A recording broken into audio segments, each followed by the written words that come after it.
Soal laporan dugaan korupsi proyek strategis nasional di PIK 2 dan juga dugaan korupsi pagar laut, kita sudah bersama salah seorang pelapor yang datang ke KPK hari ini, mantan Ketua KPK 2011-2015 Abraham Samad. Pak Abraham, apa kabar? Selamat malam, saya Friska di sini. Malam Mbak Priska, selamat petang. Iya, kalau kita tadi sama-sama melihat tayangannya Pak Abraham dan kawan-kawan datang ke KPK bersama Koalisi Masyarakat Sipil. Jadi sebenarnya isi laporannya apa saja? Siapa saja yang dilaporkan dan poin-poinnya apa saja, Pak? Jadi kan yang kita lihat begini ya, gambaran besarnya ya. Hmm. Jadi kalau kita berbicara pagar laut itu sesuatu yang sangat kecil sebenarnya. Tadi yang kita laporkan ke KPK yaitu pertama kuat dugaan ya adanya tindak pidana korupsi terhadap ya penetapan PSN di PIK 2. Jadi penetapan sebagai proyek strategis nasional PIK 2 Hmm. itu ada sesuatu yang menurut kacamata kita Hmm. terjadi tindak pidana korupsi. Jadi mulai dari penetapan PIK sebagai PSN itu ada dugaan tindak pidana korupsi yang terjadi di sana. Oke. Ya, ada kong kali kong sehingga wilayah itu bisa ditetapkan menjadi PSN. Padahal sebenarnya kalau kita lihat urgensinya, mungkin masih perlu perdebatan yang lebih jauh. Apakah di PIK itu tepat ditetapkan sebagai wilayah yang PSN atau bukan? Jadi dari situ saja sebenarnya sudah ada masalah ya dari penetapannya. Dan tentunya kita bisa lihat lebih jauh karena kalau bicara tentang perbuatan korupsi ada kerugian-kerugian negara ya yang dialami oleh negara. Kita kalau bicara tentang kerugian negara, kita bisa lihat juga ya bahwa sebenarnya yang terjadi di PIK sekarang ya banyak aset-aset negara itu sudah tidak jelas, sudah beralih bahkan sudah hilang. Misalnya dengan adanya proyek strategis nasional di PIK, ada sungai, ya ada wilayah-wilayah tertentu Hmm. itu menjadi hilang karena diuruk dan lain sebagainya. Oke. Oleh karena itulah eh, tadi kami dari Koalisi Masyarakat Sipil datang ke KPK untuk melaporkan adanya dugaan korupsi yang terjadi di penetapan, ingat ya, Ya. di penetapan PIK dalam proyek strategis nasional. Oke, Itu pertama. artinya kalau bicara soal penetapan dulu, Pak Abraham, siapa saja yang dilaporkan? Apa artinya bagian dari pemerintah pada saat itu dan juga pihak swasta? Iya, karena kewenangan KPK itu kan ada pada penyelenggara negara dan pihak-pihak terkait. Pihak-pihak terkait yang dimaksud dalam undang-undang itu adalah pihak swasta. Maka yang kita adukan, yang kita laporkan, ya tentunya Agung Sedayu, ya, sebagai perusahaan pengembang. Jadi kita laporkan Agung Sedayu dan kemudian siapa penyelenggara negaranya? Makanya dalam diskusi tadi dengan pimpinan KPK yang dihadiri Pak Fitro dan Pak Ibnu, kita menjelaskan bahwa KPK harus memeriksa seluruh penyelenggara negara, Hmm. baik yang ada di tingkat paling bawah, mulai dari kepala desa, bupati, sampai ke tingkat yang paling di atas, menteri maupun presiden yang mengeluarkan surat penetapan PIK sebagai proyek strategis nasional. Jadi ini kita minta semua diperiksa. Karena Oke. kita melihat begini, kita tidak mau ada seseorang atau ada individu-individu tertentu yang selama ini dikenal kuat ya dan bisa mengatur hukum di negeri ini, dalam hal ini Agung Sedayu Group, dia nggak boleh mengatur negara ini dengan seenaknya. Dia tidak boleh mengatur aparat penegak hukum dengan seenaknya di Republik ini. Oleh karena itu kita tegaskan tadi kepada pihak KPK bahwa KPK tidak perlu takut. Ya, kalau selama ini ada mitos menyatakan siapa yang menyentuh Agung Sedayu, Aguan CS, maka dia akan bisa apa tuh? Akan bisa mengalami sesuatu yang paling berbahaya. Itu kita akan support besar kepada KPK bahwa dia tidak perlu ragu, tidak perlu takut dengan orang yang bernama Aguan. Oke, Pak Abraham. Nah, untuk melampirkan laporan itu apa-apa saja bukti yang dibawa dengan adanya Oke, kecurigaan soal penetapan itu? bukti kita itu luar biasa banyaknya ya Mbak ya. Saking luar biasanya kita kolek dalam satu data, dalam suatu sistem. Dan tadi kita sudah sampaikan langsung ya kepada komisioner KPK bahwa kalau kita bawa sekarang ya kan kita belum tahu nih ya data-data apa saja yang diperlukan KPK karena kita harus menyelamatkan bukti-bukti kita. Kita harus menyelamatkan data-data kita. Maka tadi di dalam pertemuan dengan pimpinan KPK kita sampaikan kalau KPK misalnya masih memerlukan, karena kan kita juga yakin KPK juga pasti sudah mempunyai data-data awal terhadap adanya dugaan korupsi di PSN PIK 2 ya. Oleh karena itu kita sampaikan tadi di depan komisioner KPK yang hadir bahwa kalau ternyata KPK masih kekurangan data pendukung atau banyak data yang belum dimiliki KPK terkait dengan dugaan korupsi PSN PIK 2, maka kita akan menyiapkan data-data itu karena kita sudah kumpulkan di dalam kita sudah kolek dalam satu sistem yang kita simpan kan, dan itu kita tinggal serahkan kepada Jadi KPK. dokumen-dokumen terkait dengan laporan itu sudah ada menurut Sudah Pak ada, Abraham bahkan Syah? sudah lengkap. Hmm. Nah, respons KPK apa setelah disampaikan laporan? Dalam diskusi itu KPK cukup apa tuh cukup ini ya, cukup merespon bahwa berterima kasih bahwa kalaupun misalnya suatu ketika KPK membutuhkan data itu atau bukti itu, maka dia akan menghubungi kita sebagai pihak pelapor untuk menyerahkan, untuk kita serahkan data-data Hmm. itu.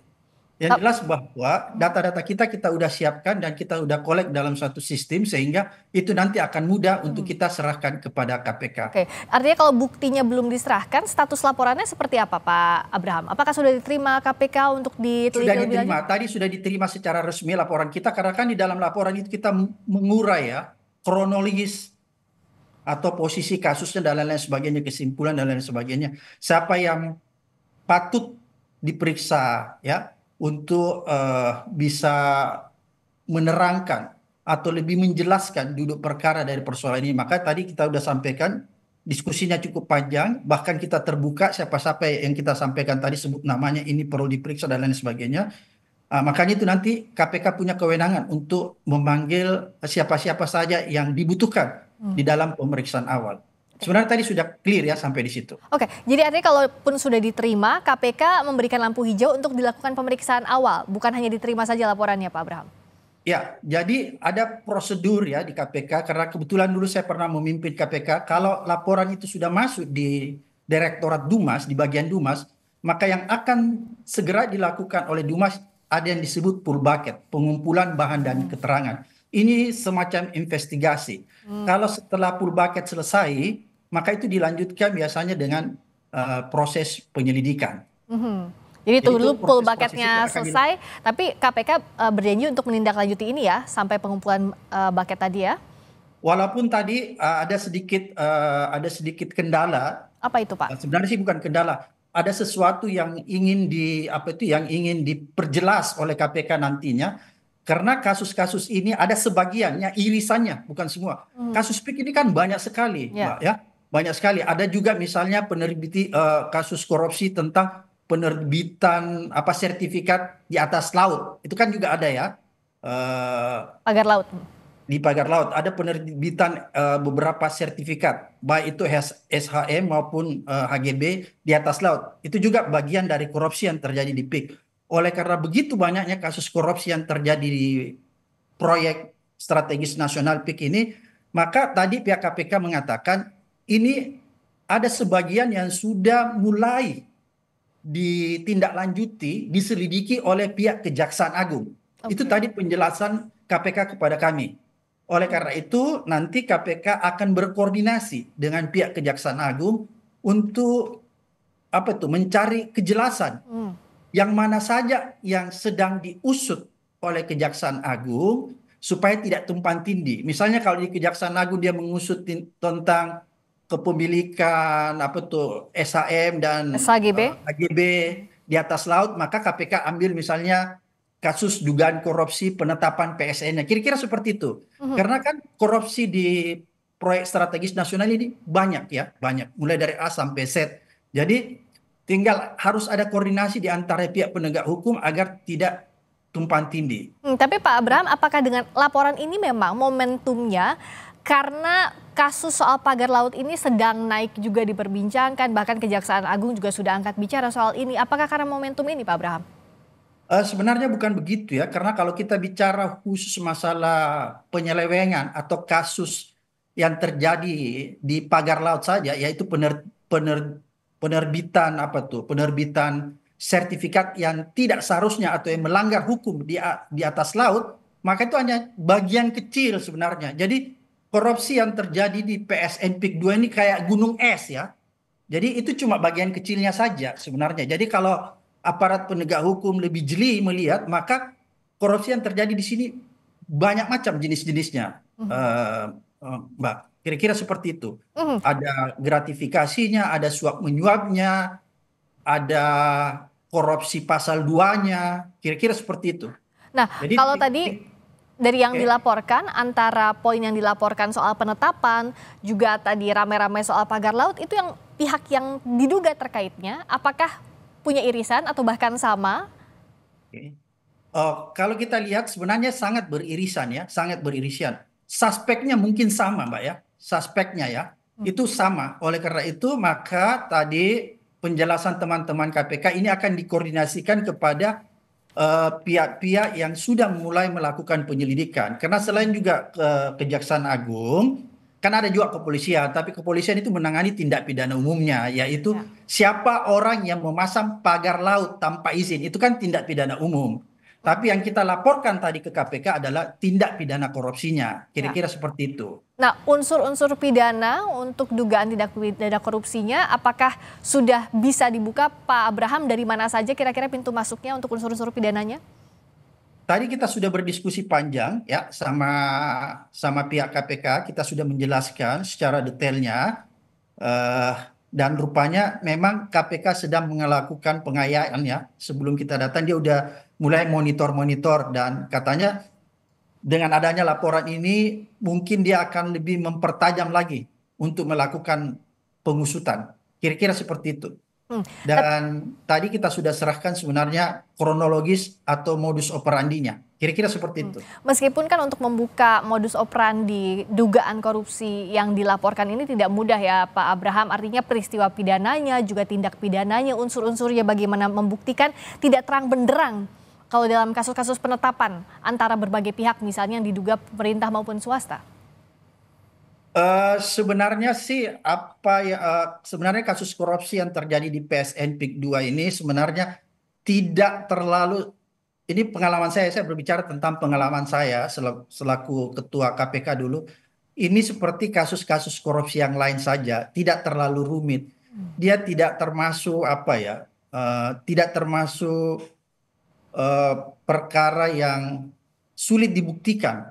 Mungkin begitu kira-kira. Ini sebenarnya mudah dibuktikan karena unsur-unsurnya jelas, peristiwa pidananya jelas. Tinggal sekarang ada tidak komitmen yang kuat dari aparat penegak hukum untuk melakukan pengusutan secara transparan ya, secara tanpa pandang bulu. Karena kan yang kita khawatirkan begini, ini kan apa ya, ada semacam mitos yang berkembang di luar bahwa Agung Sedayu ini seolah-olah pemilik republik ini, gitu loh.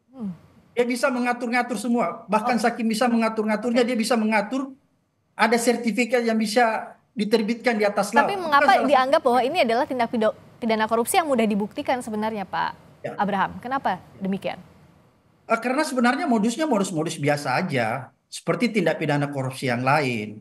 Ya, sehingga menurut saya KPK seharusnya tidak terlalu kesulitan karena saya paham betul, saya yakin betul teman-teman di KPK mempunyai mempunyai kemampuan untuk melakukan pengusutan atau penyelidikan terhadap kasus PIK ini dengan tidak susah gitu ya, tidak tidak apa itu ya tidak susah menurut saya karena ini bukan seperti kasus-kasus korupsi yang unsur-unsurnya itu sangat sulit dibuktikan. Ini unsur-unsurnya mudah dibuktikan. Oleh karena itu sebenarnya tinggal ada tidaknya kemauan yang kuat dari pihak KPK untuk melakukan pengusutan secara cepat. Sebenarnya itu intinya. Dan keberanian, itu aja. Oke. Berani nggak dia panggil aguan gitu. Hmm. Adakah tadi disampaikan oleh pihak KPK kapan laporannya akan ditindaklanjuti misalnya atau Pak Abraham CS akan dipanggil kembali sebagai pelapor? Ya tadi dalam diskusi itu memang ada beberapa hal yang disepakati bahwa kalau misalnya ternyata nanti dari pihak KPK memerlukan data, tadi yang seperti tadi saya sampaikan, maka dia akan menyampaikan kepada kita. Karena ini kan yang melapor koalisi besar ya Mbak ya, koalisi masyarakat sipil. bukan Abraham Samad pribadi, banyak di dalamnya organisasi-organisasi NGO dan lain-lain sebagainya, tokoh-tokoh masyarakat dan lain-lain sebagainya. Ini koalisi besar, sehingga data-data itu menjadi besar, menjadi banyak, sehingga gampang kita kumpulkan. Karena data-data itu mengalir begitu begitu gampang ya. Sehingga inilah yang kita kumpulkan, kita kolek menjadi satu data, sehingga ini akan memudahkan sebenarnya pihak KPK. Oleh karena itu tadi KPK menyatakan bahwa yang pertama yang akan dia lakukan, dia ingin melakukan dulu koordinasi kepada pihak Kejaksaan Agung. Karena Kejaksaan Agung juga sedang menelisik, sedang melakukan investigasi terhadap dugaan korupsi. Berarti kan tupoksinya sama nih. Oke. Kejaksaan Agung juga sedang melakukan pengusutan terhadap kasus korupsi di PIK. KPK juga tupoksinya kasus Baik. korupsi ya. Ya. Oleh karena itu tadi dia akan melakukan koordinasi supaya tidak tumpang tindih.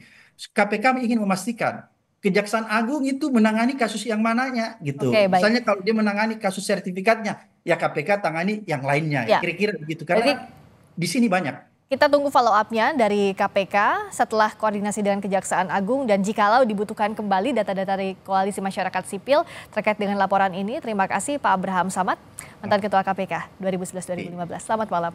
Malam. Salam.